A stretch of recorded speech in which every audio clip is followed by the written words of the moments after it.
Berdasarkan berbagai peraturan dan prinsip keadilan yang telah disebutkan, fraksi PKS mengusulkan untuk meminta pimpinan DPR membentuk pansus terkait dengan kasus pemagaran laut. Ini adalah Riono, anggota fraksi Partai Keadilan Sejahtera DPR RI.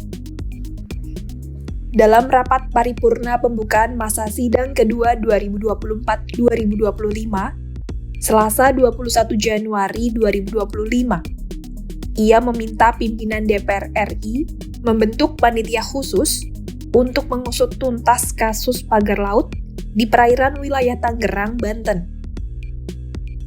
Menurut Riono, kasus pemagaran laut itu mencerminkan masih lemahnya pengelolaan wilayah laut Indonesia.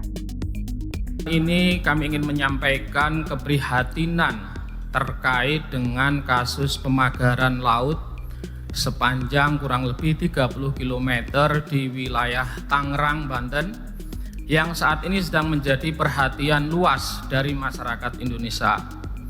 Kasus pemagaran ini sejatinya adalah gambaran nyata masih belum maksimalnya pengelolaan wilayah laut kita.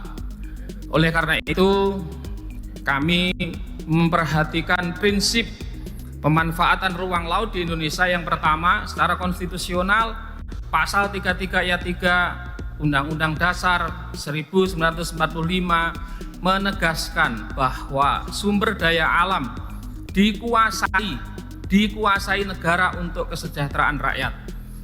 Pemanfaatan ruang laut harus mengutamakan kepentingan nelayan yang menggantungkan hidupnya pada laut.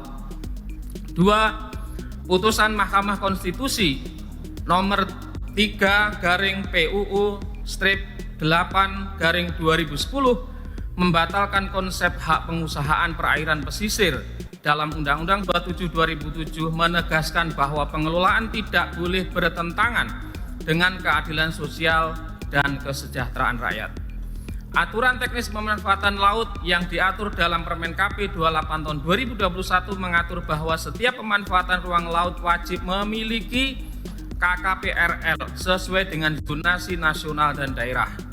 Berdasarkan prinsip yang dikemukakan di atas, pemagaran laut yang terjadi saat ini secara nyata dilakukan tanpa memperhatikan institusi negara, menghambat akses teman-teman nelayan dan menciptakan ketimpangan pemanfaatan sumber daya laut. Berdasarkan berbagai peraturan dan prinsip keadilan yang telah disebutkan, fraksi PKS mengusulkan untuk meminta pimpinan DPR membentuk pansus terkait dengan kasus pemagaran laut untuk mendukung upaya tata kelola ruang laut yang lebih bertanggung jawab. PKS mendesak pemerintah melindungi hak-hak masyarakat pesisir, khususnya nelayan, untuk bisa melaut tanpa hambatan. Riono juga meminta pemerintah mengambil tindakan tegas terhadap pihak-pihak yang terlibat dalam kasus pemasangan pagar laut. Langkah itu dianggap penting guna mencegah preseden buruk dalam pengelolaan sumber daya laut. Pagar laut sepanjang 30,16 km yang terbentang di perairan Tangerang tengah menjadi sorotan publik. Sebab tidak ada yang mengetahui siapa pemasangnya. TNI Angkatan Laut pun telah membongkar pagar misterius itu karena mengganggu lalu lintas nelayan. Namun, misteri baru muncul usai Menteri ATR BPN, Nusron Wahid, membenarkan bahwa terdapat sertifikat hak guna bangunan dan sertifikat hak milik yang terbit di kawasan pagar laut Tangerang. Nusron mengungkapkan, terdapat 263 bidang dalam bentuk SHGB dan 17 bidang dalam bentuk SHM.